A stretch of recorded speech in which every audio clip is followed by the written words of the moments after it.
I wanted to bring today's episode to the podcast talking all about how do we look beyond the AMH biomarker and really see a positive path to pregnancy success. Because the AMH gets us feeling stuck, thinking that the only option is either IVF or donor eggs. We're running out of time. We better freeze our eggs. That AMH is below 1 and it's low.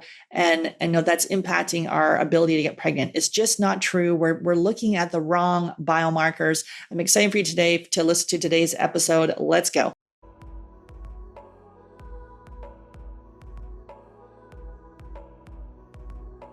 Okay, so a lot of the times when we get this low AMH diagnosis, maybe you've got diminished ovarian reserve, maybe you also have high FSH with it, or maybe you have premature ovarian insufficiency, but that low AMH diagnosis or that marker really sends people on a tailspin. And I see it day in and day out.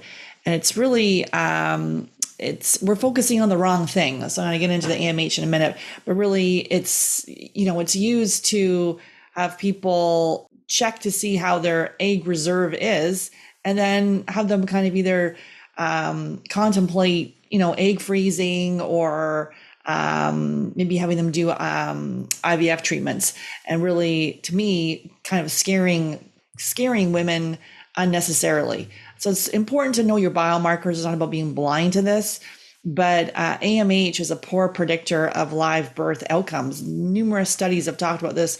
One, Harris in 2022 talked about, again, that low AMH and FSH are poor predictors of live birth outcomes. Another study in 2017, it talked about, so the question they posed is diminished ovarian reserve as measured by low anti-Mullerian hormone, AMH, associated with infertility among women of late reproductive age. In this time to pregnancy cohort study of women aged 30 to 44 without a history of infertility, women with low AMH value had an 84% predictive cumulative probability of conception by 12 cycles of pregnancy attempt, compared with 75% in women with a normal AMH value, of a non-significant difference.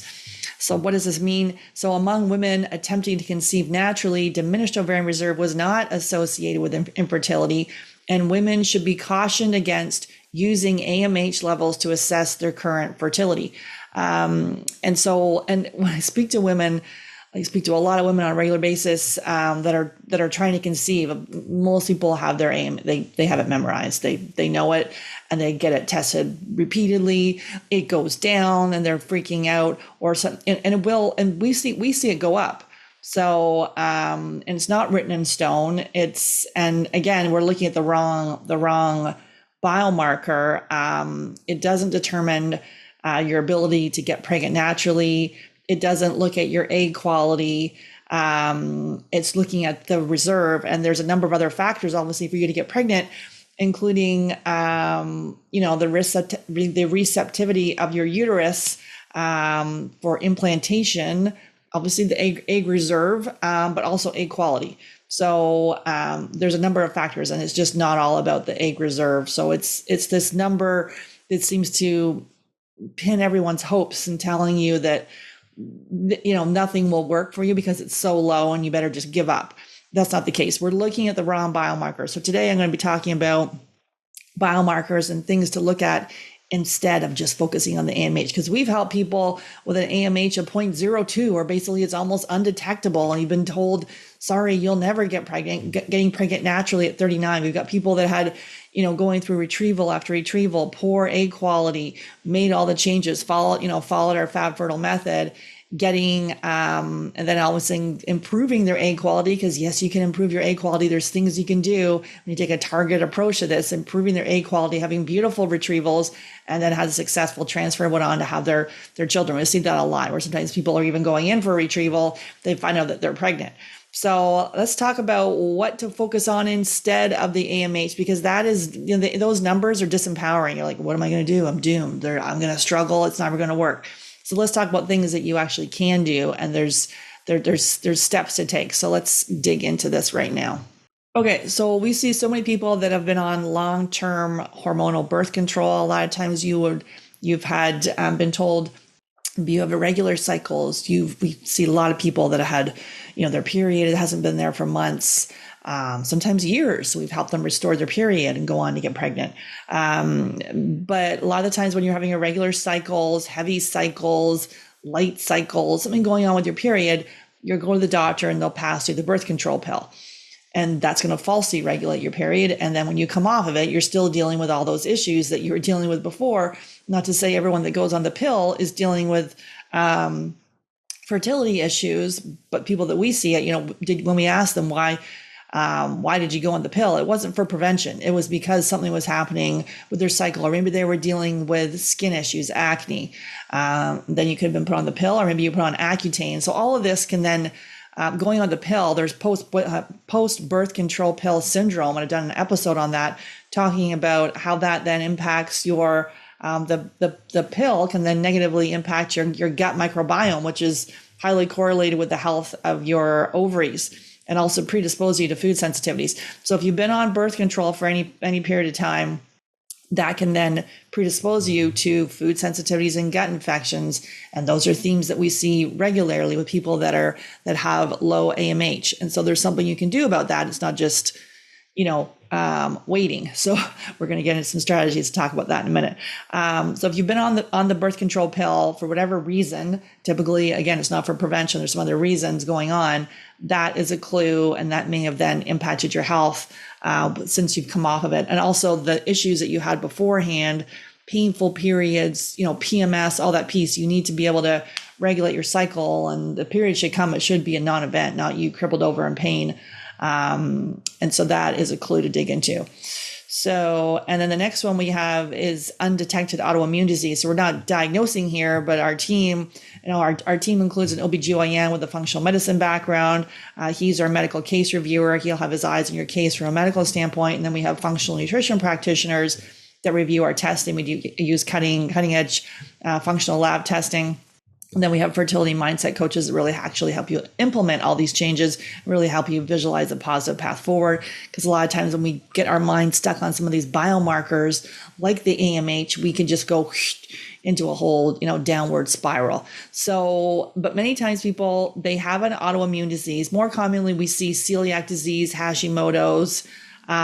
Those are like the two most common we see, but we see irritable bowel disease as well. So Crohn's or colitis, to MS and lupus as well. But those are some of the main ones we see. But if you have an autoimmune disease, that conventional medicine is a poor, is not the way forward to be able to help you with that. They're going to give you medication to manage it, and you're going to be doing that for the rest of your life. So a functional medicine, functional nutrition can actually help you reverse that. And really, there are specific targeted diet and lifestyle changes to do a lot. We've helped a lot of people with Hashimoto's or celiac go on to get pregnant, either naturally or with IVF when they start working on their health. And so, we've got people with Hashimoto's with sky high antibodies, and we need to address that. We'd like the antibodies for the thyroid to be under 10. And so if they're trending up higher, that's, the body is mounting an immune response there and attacking itself. So making these targeted changes is key if you have an autoimmune disease. So it's not like you have an autoimmune disease. People will tell me, oh, by the way, I have that plus my low AMH. And it's not by the way, right? And usually I'll ask them, well, what happened before you were diagnosed? And sometimes it can be, a stressful period of time at work. Maybe there's been a death in the family, maybe even like a happy thing about, getting married or moving. That can be stressful on the body. And then sometimes autoimmune disease comes along because the body can only take it for so long. And then it, there's sort of that tipping point. So an autoimmune disease that's a clue for you to dig deeper, making targeted diet and lifestyle changes, using testing to be able to get the body in the best shape. Because right now, if everything is in a low place, your immune system is struggling because it's trying to keep you alive, and it'll then deprioritize reproductive health. So if you have an autoimmune disease, that is something for you to dig into and address, and we'll talk about how to address that soon. Food sensitivity. So in our Fab Fertile method we include testing. And so we have access to testing. We ship it worldwide. We do food sensitivity testing using blood. and we see a theme of non-celiac gluten sensitivity. Gluten off the charts. It is not about you taking this out forever, unless on the food sensitivity test it's super high. Sometimes you need to take it out for a longer period of time. But typically we do the elimination diet, take out the top allergens. I've done many episodes on the elimination diet, so you can check that out. And this is, so for anyone on the fertility journey, you've got low AMH, you and your partner need to do the elimination diet. You take out the top allergens, dairy, gluten, soy, corn, peanuts, eggs, processed sugar and alcohol for 10 days, systematically reintroduce over 30. And then for the female partner, we're going to tweak it with food sensitivity testing, because we've got people intolerant to avocados, to lettuce, to beef. Like we're all different, and there's a huge craze right. A couple of years ago, everyone I talked to was doing keto, and now everyone I talk to is doing carnivore. So not everyone, but like a higher percentage of people are, I'm doing the carnivore diet, and that can be fine for the short period of time, right? But it's reducing inflammation in your body. But that is a very restrictive diet. And maybe you're not getting the nutrients that you actually need. So you've reduced inflammation. So people tell me, like, they're feeling better. You're taking out some of those top allergens, but maybe you're not getting all the other nutrients that are needed to prepare your body for baby. So again, keto, vegan, plant-based, carnivore, we don't make generalized recommendations for any kind of dietary programs like that. This is the elimination diet is the gold standard. You take out those top allergens, systematically reintroduce them, see how your body feels, tweak it with food sensitivity testing so we can figure out the diet that's right for you. Typically doing that for about 60 to 90 days, and you can start to reintroduce. And in conjunction, you're then doing the gut testing, so you can heal your gut. Because if you were on long-term hormonal birth control, or if you've taken a lot of antibiotics in your life, or even one round of antibiotics can impact your health. If you've done that, and also high stress, that can impact the health of your gut microbiome, predisposing you to leaky gut. So then your body starts mounting an immune response to your favorite foods. And so we've had people do a food sensitivity test, myself included. I've done it, and you're like, wait a minute, all my favorite foods are coming up. So you eliminate those for a short period of time, usually 30 to 60 days, maybe 90 days. And then in conjunction, when you're healing the gut, you can bring most of those foods back in. But sometimes people come in, they're on a super restrictive diet. They've been on, they do an AIP, the autoimmune protocol diet. And that can be good if you have an autoimmune disease. AIP diet can be good. Again, it's like, so we could do an elimination diet and then maybe do an AIP to take this up a notch, but we don't start there. It's too, if you're over here doing the standard Western diet and go switch over to AIP, like it's too harsh. So the elimination diet, 10 days, you can do anything for 10 days. And then sometimes people are saying to me, I've done the celiac test. It was negative. I was totally fine. I can have gluten. Well, that's nice. You may not have celiac, which is good, but you can have non-celiac gluten sensitivity. So gluten can cause a problem in your body. And even having a crumb can cause an inflammation in your body for days, weeks, or months. And so it's about taking it out for a short period of time and then seeing how your body reacts. Like we said, 60 to 90 days, taking out those top allergens. So when you do the elimination, you take it out for 10 days, you reintroduce. If you have any issues with that food, when you bring back in corn, maybe you have a problem. When you bring back in dairy or gluten, then you take it out for 60 to 90 days. Most of the other foods you can bring back in. Sometimes people are like, eggs, I've got a problem with eggs. And a lot of times people are intolerant to the whites. But then you want to use it for the choline because that's important for fertility, but maybe you're intolerant to eggs. And that's why you need to really look at that piece. So looking at the diet, again, so food sensitivities. And so there's a lot of false negatives with the celiac test. They're only testing for 4 proteins in gluten. There's over 60, and you get to come back and say, I don't have celiac, but maybe you have non-celiac gluten sensitivity. Also, you can say, the gluten's been sprayed with glyphosate, which is a herbicide, and linked to infertility and a whole host of other health issues, and maybe it's the glyphosate. So you can maybe travel to Europe and you don't have these problems where you have gluten and it's not causing an issue. Obviously, if you have celiac, you can't have gluten anywhere. So that's not like, I have celiac, I can go to Europe and eat gluten. No. But But if it's non-celiac, potentially you'd be able to eat it other places.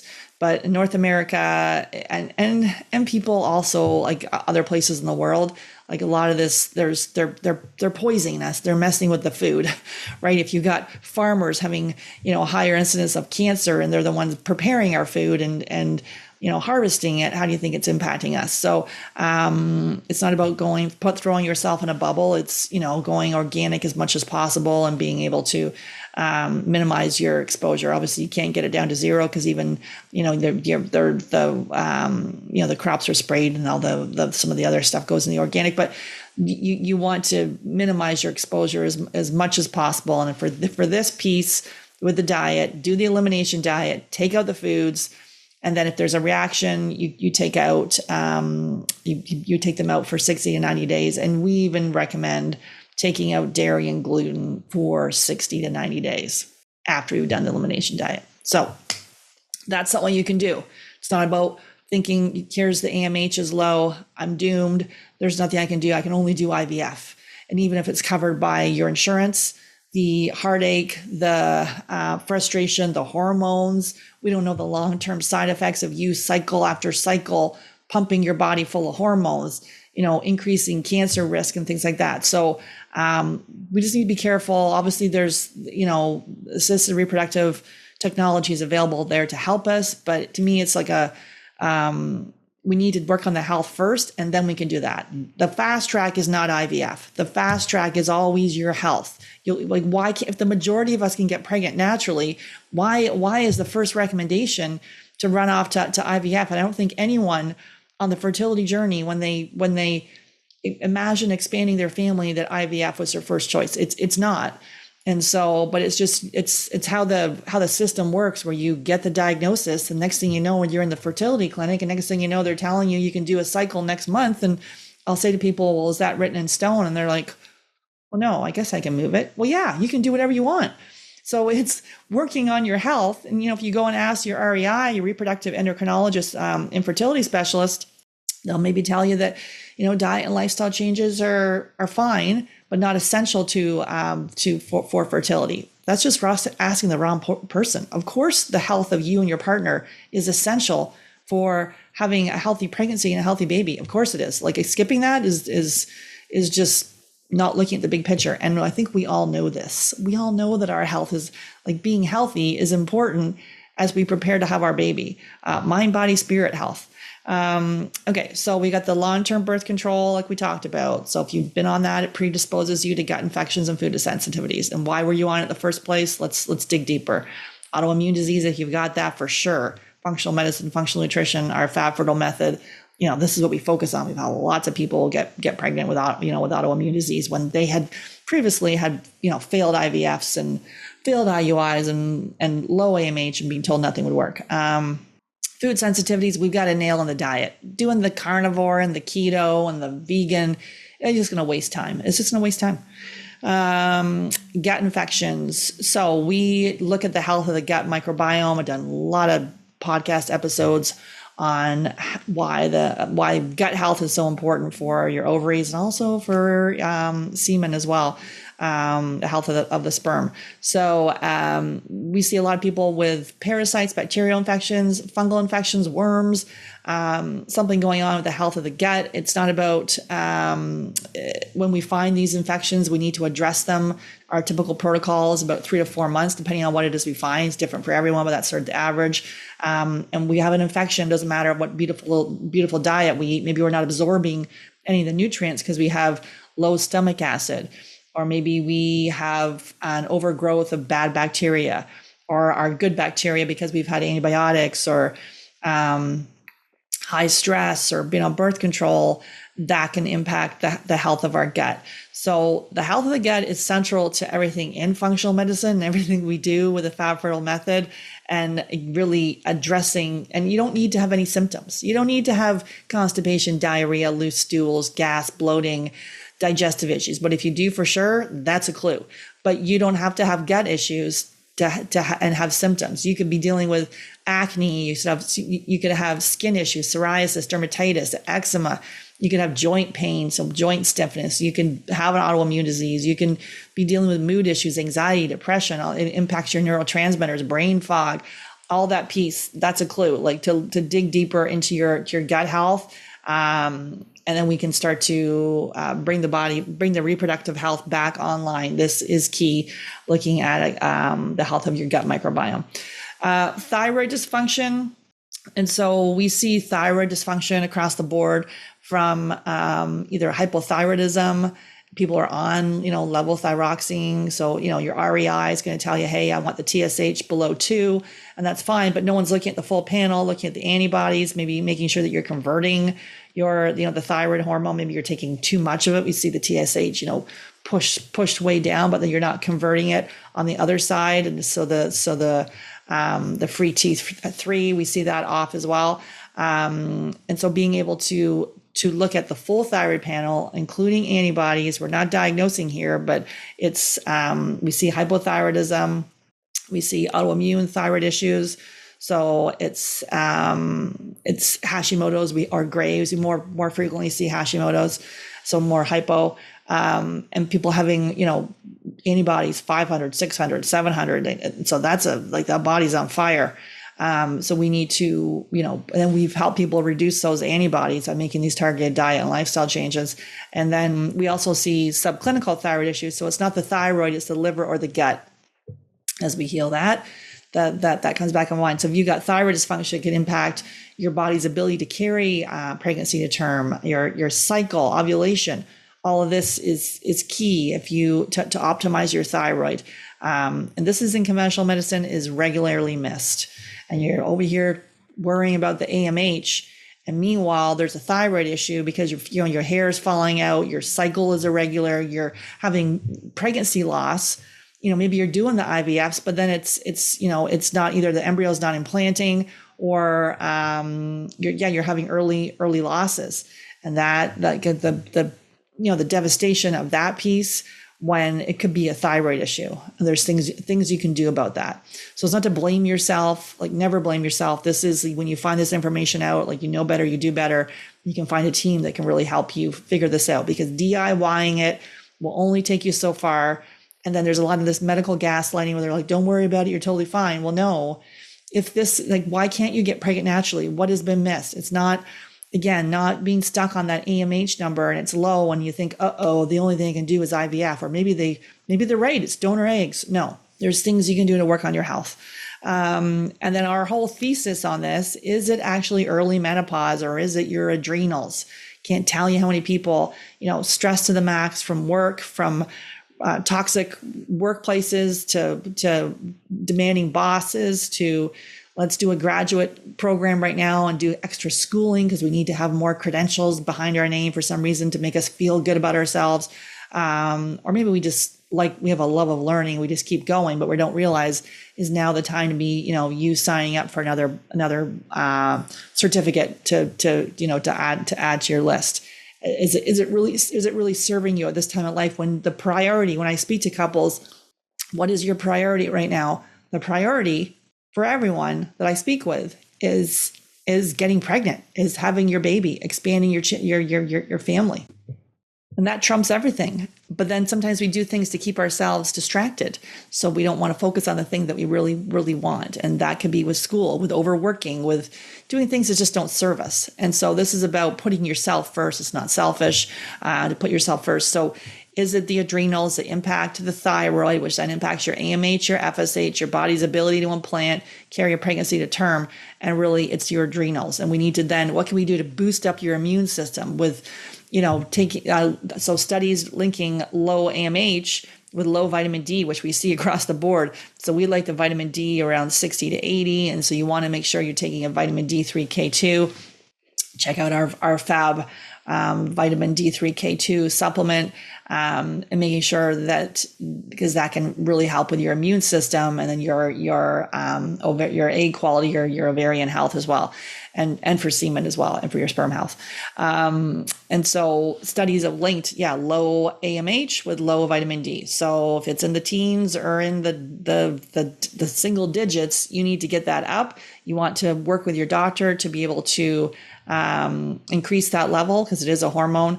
And then also, well, why is the D low to begin with, from a gut infection to a thyroid issue? Why is the D low?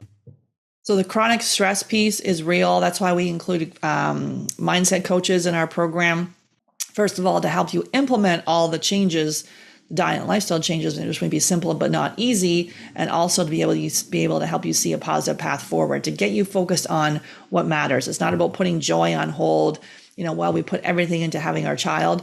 It's about being able to be joyful now and be happy now, and to really get out in nature, to enjoy yourself with your partner, with your family, with your friends, feeling good about yourself. And that's when the baby comes in, when we've really worked on our health from a mental, emotional, spiritual, your body, the physical side of things. And so, is it your adrenals? Are you stuck in fight or flight? Is your body like, I don't think so. This is not the time to procreate. You're got your shoulders to your ears and you're so worried and stuck on the AMH number that you're running out of time, that we forgot to look on the fact that actually is just causing us to be more stressed, and look at what things that you can control, pulling back on, do you need to work more than 50 hours a week? Do you need to be at every meeting? Do you need to be on every Zoom call? Do you need to sit 12 hours, 8 hours a day at a desk? You can take breaks. You are allowed to take your lunch. You can leave the office early or stop early once in a while. It's not just people with children that get to leave early. You can go, you can leave early every once in a while too. And so if you find yourself doing that, like working a lot and burying your head in things, how is that serving your adrenals? And maybe we see people's adrenals just flatlined. It's supposed to go up in the morning and then come down at night. Maybe yours is like, barely getting off the floor, because it's tanked. You're exhausted. And then we're like, let's do an IVF. And you're wondering why it's not working. So the chronic stress piece is key. And that's why you need to have someone to help you look at your patterns, where you self-sabotage, help you look around the corner and be able to see around the corner to see what's being missed, and call you out on your own stuff. We all have it. Like, we all have our own crap that we keep doing over and over again, right? That doesn't serve us. So stress, the adrenals, that is something for you to dig into. I talked about this a little bit, but the environmental toxin overload, we're exposed to over 85,000 chemicals.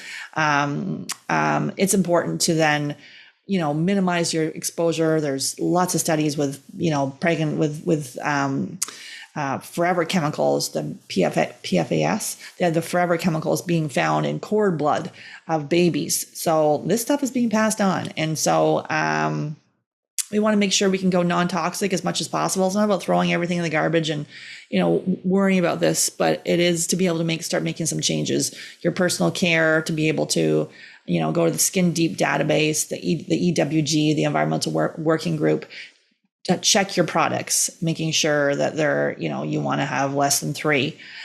So start looking at your personal care. There's tons of options now. Geez, like years ago, I started switching over probably like over 10 years ago. There's even in the last 10, there's things have exploded. People are like, even the 20 somethings are like, oh, I want clean beauty. So, why would we want to put all these chemicals on our body that impact our endocrine system? Why? Like, it's cheaper for them to manufacture. Like, why do we want that? From the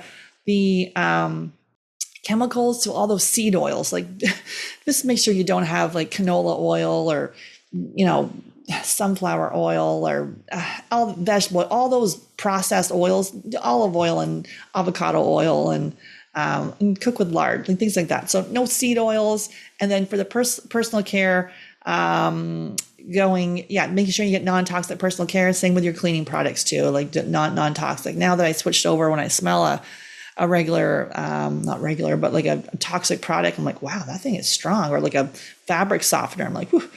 So again, we do this in a systematic way. You do want to move your period, your feminine hygiene pieces, tampons. So just a study finding that they found lead in tampons, even some of the organic ones. So watch your brands there.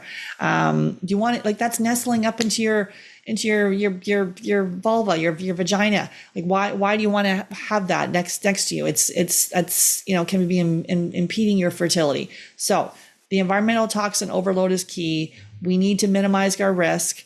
And we do also do heavy metal testing too. We see people that there's all sorts of heavy metals that their body is like holding on to, and then how do we work to release those, from aluminum to mercury to uranium, which can be found in water, asbestos, all of these toxins. And that can be, it's quite an inexpensive test to do to be able to see what's happening with your health, and being able to fine tune your protocol even more. So the environmental toxins, we want to, same with water, you want, over 300 chemicals in water. We want to make sure we're doing a water filter and throw out the plastics. So that piece, I think many of us know. There's a lot more information. Even sperm counts have in the last 40 years is reduced by 50%. So we had Shauna Swan on the podcast talking all about her research in this, with all the toxins and how this has impacted male fertility and female fertility, which her focus was male. And her focus was male fertility, and then also fertility in general. So and then the over exercising and under eating. So we see many people that are training for the marathon, vigorous exercise, doing HIIT classes, doing CrossFit, and that could just be too much again on your adrenals. And it's not about you not exercising, but maybe doing like bar or Pilates or yoga, not hot yoga. Again, that can be too much on the body with all that sweating and heat. It could impact your adrenals. Walking, and then lifting weights. And so that can be helpful. So it's not about not doing anything, but be careful of the over exercising. That's how you cope with stress. That could be, even though you feel fine and you're like, I feel great after I do it. Is it right for you at this time? And then the under fueling. Sometimes people haven't got their period because the amenorrhea, because they're not eating enough calories. We don't really look at calories. We don't count calories, count chemicals, but it's making sure you get enough protein and fats, and not being afraid of carbs too. So you want to have the right kinds there. And then another one we see actually coming up more and more is breast implants. And so if you've got breast implants, it's not about ripping them out, but how were you feeling beforehand? You got them in. And sometimes people say, I feel totally fine. I'm like, well, you're sitting in front of me. You've got diminished ovarian reserve at the age of 33, but and there's nothing else going on. You've just got these foreign substances in your body. Maybe those toxins rolling, circulating your body are no longer serving you, and that has impacted your reproductive health. So just be very careful on that piece. We're running around looking at all these symptoms, and then we've got breast implants, and we missed that. Done a podcast episode on breast implant illness. So to be able to detoxify, to detox from all of those toxins that could be circulating in your blood, that can really negatively impact people's health. Not everyone, but there's a whole explant situation going on with, people getting the breast implants out, also people getting off their tattoos, but that's a whole other thing. So because the ink too, from the tattoos, that can seep into your bloodstream, and that can impact heavy metals and stuff. So we don't want to go too crazy on this here. So it is like the foundational piece. It is. But these are some other things for you to think about too, being like, well, wait a minute, maybe it's this or that. But we can't skip we got to figure out the diet. We got to make sure you're sleeping properly. We need to make sure you're moving, and we got to deal with the stress. Those are the foundational pieces, and not taking a boatload of supplements because you read on some blog or listen to a podcast and you got to take every last supplement. There's some foundational ones that we like you to take. So methylfolate, don't take folic acid. You heard my on my podcast there talking about, we don't want folic acid. It's a synthetic form of folate. You want methylfolate because many of, there's the MTHFR gene variant. Maybe you're not able to methylate and absorb folic acid, and so it's not serving you. And so we want to do a probiotic, magnesium, vitamin D3, K2, omega, CoQ10, and for the male partner, a men's multi. And so those are some foundational ones. And then we'll then add in other supplements if we're eradicating a parasite, optimizing hormones, more based on your blood work and based on your functional lab testing. We can then really fine tune this piece. Blood sugar dysregulation. And this is another one we see where people are hangry. They've got poor sleep.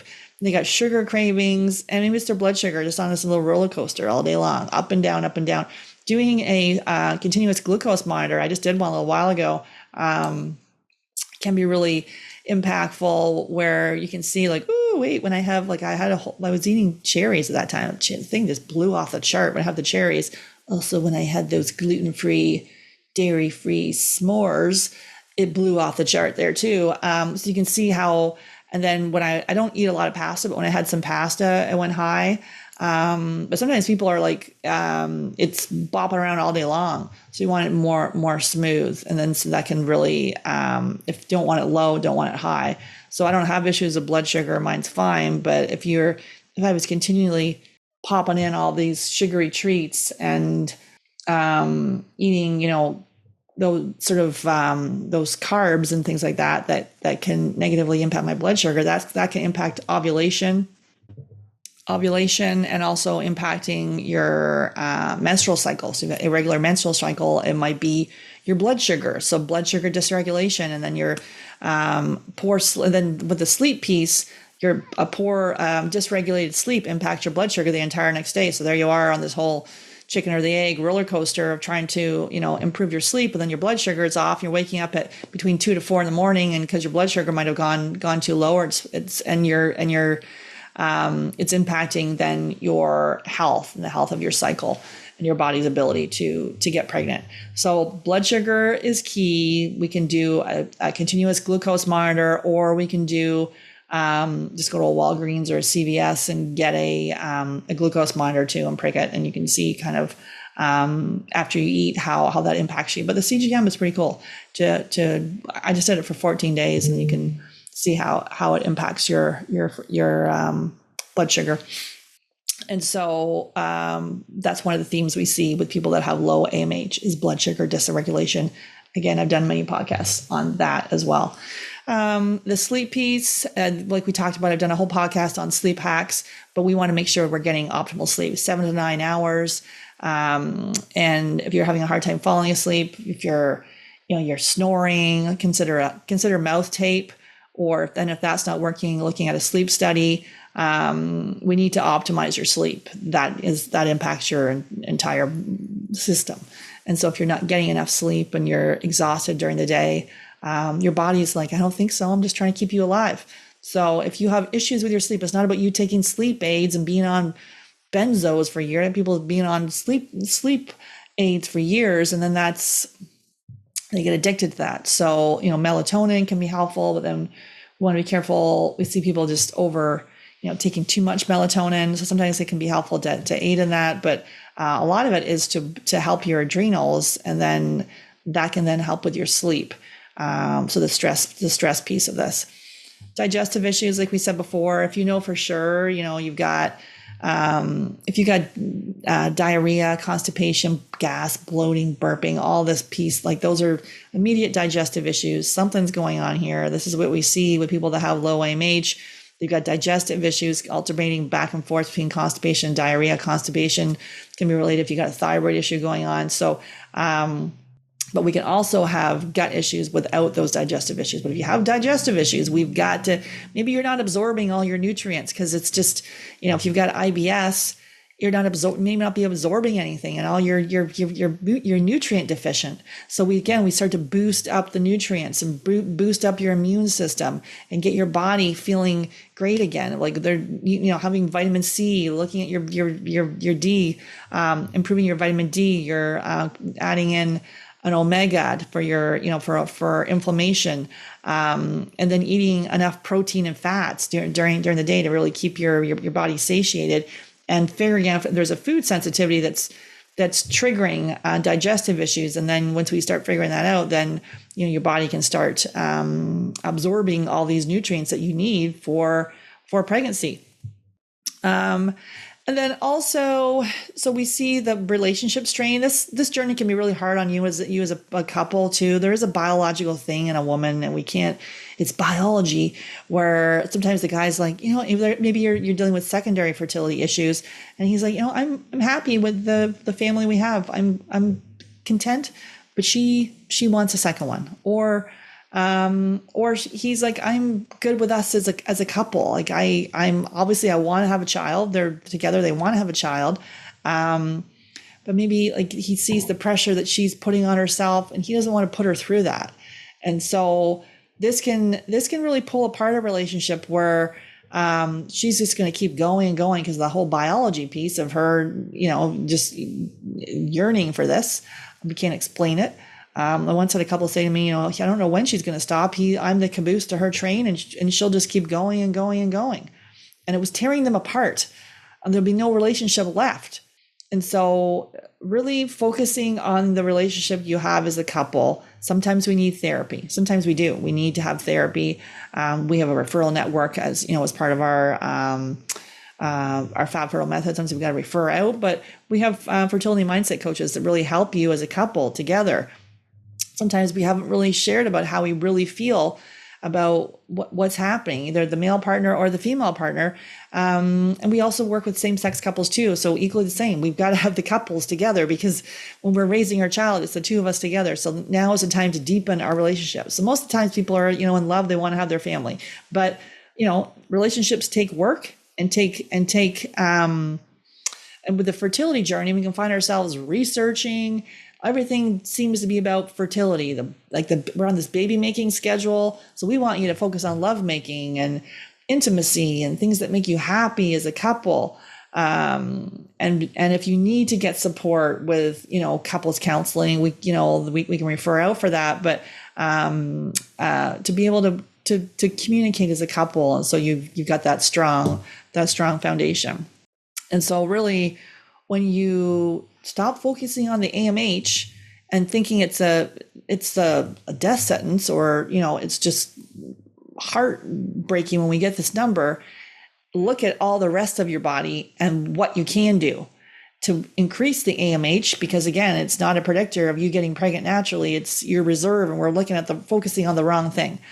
And so if the majority of us can get pregnant naturally, and we help many people either get pregnant naturally, or if they do need to go to the fertility clinic, you're going to improve your chances of this working. It's not just because you've got insurance that covers, 5-6 rounds, doesn't mean we have to do that to start with. Like, let's work on our health, and then we have that in our back pocket if we need to go do the PRP, if we need to go do the IVF. But if you're with the PRP, maybe you're injecting inflamed cells into your ovaries because you've got something going on from, like we talked about, all these environmental toxins you're exposed to, or heavy metals, or maybe we didn't talk about this, but the vaginal microbiome, which I've done many episodes on the vaginal microbiome. Maybe there's infections. You've got chronic UTIs or thrush, or you've had, miscarriage, pregnancy loss, bacterial vaginosis, maybe there's some imbalance in the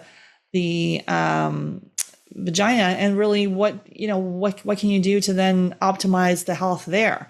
And maybe fasting infections back and forth between couples too. Like, we need to look at the seminal microbiome for the male partner.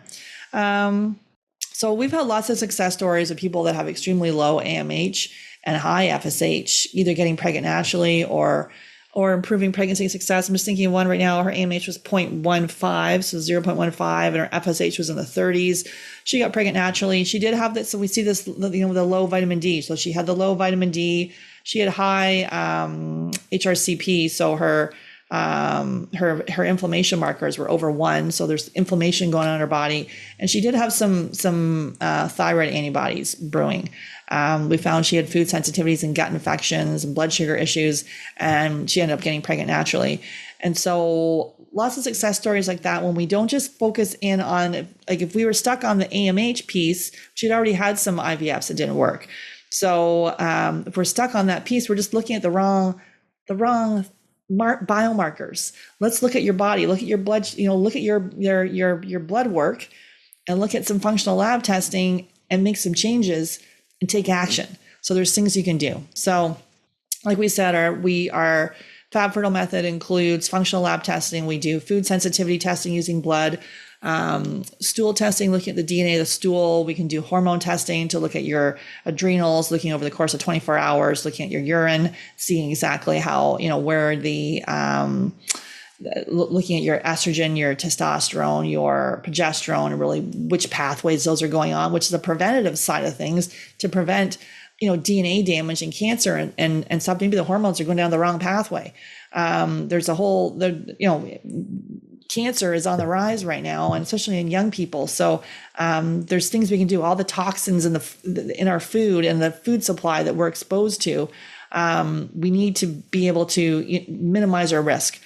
And then doing a vaginal microbiome testing to making sure that's in good working order. And then we can do mineral deficiencies. Maybe you're not absorbing those minerals, and your immune system might just be low. We got to pump that thing up and be able to boost it up, especially with what's going on the last number of years. People have been exposed to some nasty stuff with if you've had some infections or flus, or you've taken a jab, that can then how do we boost up our immune system from that is key. And then also blood chemistry review, looking at making sure your lipids, your iron, your glucose, your full thyroid panel, your vitamin D, your B12. We see B12 deficiency, which can impact ovulation and menstrual cycle and your body's ability to implant. And so when we look at all this, we develop a plan, and then we can fast track your chances of success. And so like we specialize in people that have got low AMH or high FSH, diminished ovarian reserve, premature ovarian insufficiency. Those are just names, right? Those are just labels that conventional medicine likes to put on things. And that's you are more than a label. We need to look at your health and your body as a whole, and look beyond the AMH and the FSH and really what's being missed. So I encourage you to go ahead and book a call. We can come up with a plan for you and your partner to improve the chances of this working. So hopefully you found this insightful and helpful. Feel free to reach out. Again, we can book a call and look beyond the AMH number. There's things you can do, like don't take no for an answer. Your body best. Medical gaslighting is real. And you can take action. Get a team around you, use them as you see fit, but listen to your own intuition, and know that it is possible. If it worked for someone else, it can work for you. So take care.